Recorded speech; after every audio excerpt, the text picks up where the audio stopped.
Hey folks, I'm in Newport interviewing the UKIP candidate for the Newport by-election, Neil Hamilton. Neil, how are you doing? I'm doing well, thank you. Right, so primarily, what would you say the number one problem that Newport has at the moment is? Well, the big problem we've all got at the moment is Brexit, because the people voted for it, and in Newport 56% voted to leave the EU, but the political establishment, the elites, don't want it to happen. So it's the people versus Parliament. That's what this election is all about. Of course, there are lots of problems that Newport has got: boarded up shops, feeling of hopelessness and demoralisation in the city.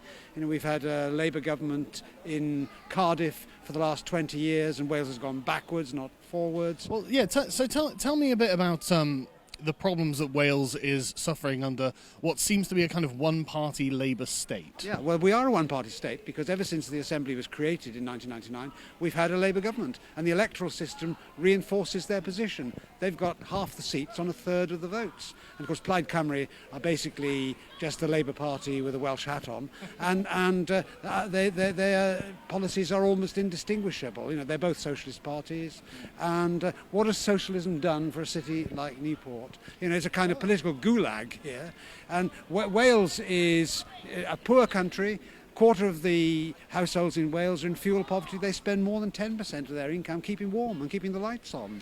Yeah, I mean, one of the things I noticed is that, in the town centre here, it's okay, but we go out a couple of streets where we parked, in fact, and there were boarded up shops. It looked like it looked quite destitute. And is this the result of Labour policies, is it? Yeah, and you know, the business rates on the high street means that it's not economic for people to set up shops. Of course, I know the internet has made a big difference to retail, but nevertheless, the tax system has not reflected that. So we're killing the high streets and killing the centres of cities like Newport because of the tax system. It's the usual state of affairs. The government gets in the way of wealth creation, doesn't actually foster it. And what I want to do is to turn the whole of Wales into a kind of giant experiment in low taxes, proportionate regulation, and a government which doesn't tell people how they should live their lives. You know, we have an anti-obesity strategy. We're telling people they shouldn't smoke, they shouldn't drink,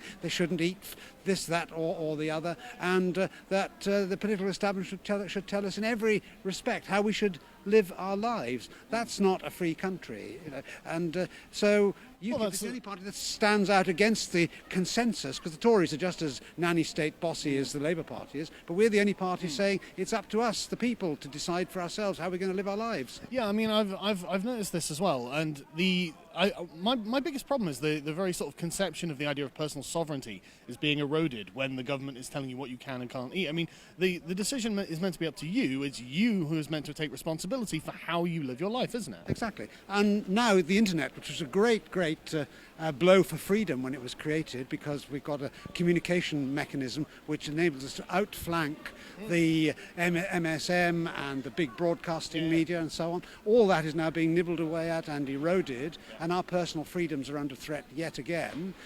They want to introduce a law to control whether we can look at porn or not, or whatever. And all right, maybe that's not too popular a policy for me to advocate in this election, but it should be up to people themselves to decide what they want to watch, not for the government to tell them what they can watch. I completely agree, and the list of banned acts as well, and I mean, it's all rather arbitrary, isn't it? It seems to be sort of extreme conservative moralising. It's distinctly anti-libertarian, isn't it? And the EU's changes on copyright law, which they passed only this week through the European Parliament, are going to stop us using GIFs on our own mobile phones and so on, unless we are going to pay for the privilege of these things. And so it's a dramatic erosion of freedom that's in the making, and we've got to do something about it. So going back to the sort of local problems of Wales, what else do you think can be done? I mean, when you say you want a sort of low tax, low regulation area, that sounds good, but I think that there is room for sensible regulation. And I think that when people say, low regulation, they get horror stories in their mind of, like, you know, rotting meat that they delivered or something like that. Yeah. Well, obviously, we don't want to remove all controls for public safety. That would be absurd. Yeah. But let's just take, I mentioned fuel poverty a minute ago. 20% of everybody's electricity bill today, roughly, is made up of extra charges that are loaded on to pay for forests of windmills that are desecrating the hills of mid Wales or the seas around our coasts. And the profits from which are going to the pockets of big commercial developers, usually in England or even further afield. So the poor people of Wales, as I say, a quarter of people are spending more than 10% of their incomes on keeping warm and keeping the lights on, are paying profits for multimillionaire developers to make British industry less competitive, to make, therefore, our jobs less secure, and to make the whole country less prosperous. So the whole thing is balmy. And anyway, even if we close down the whole of Wales and shipped the population out of it, the reduction in our carbon emissions would be wiped out by the increases that India is making in 10 weeks.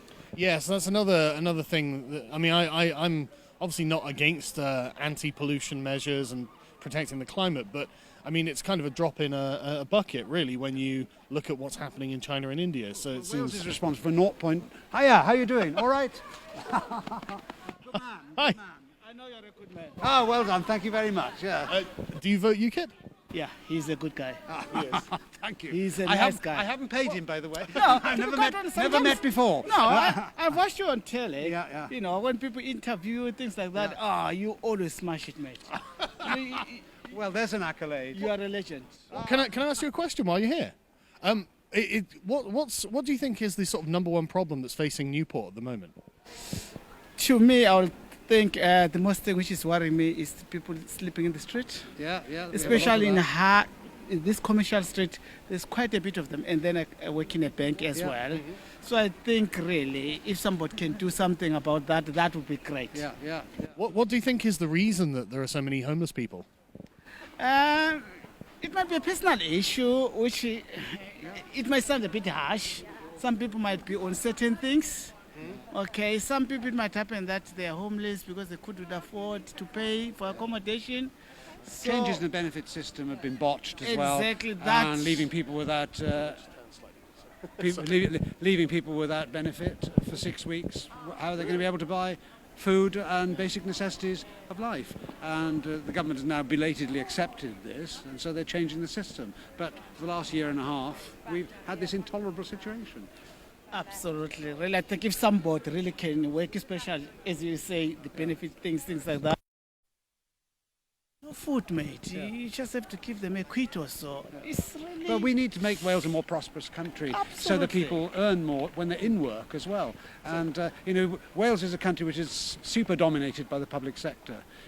2/3 of the Welsh economy is spent by the government. National income is spent by the government.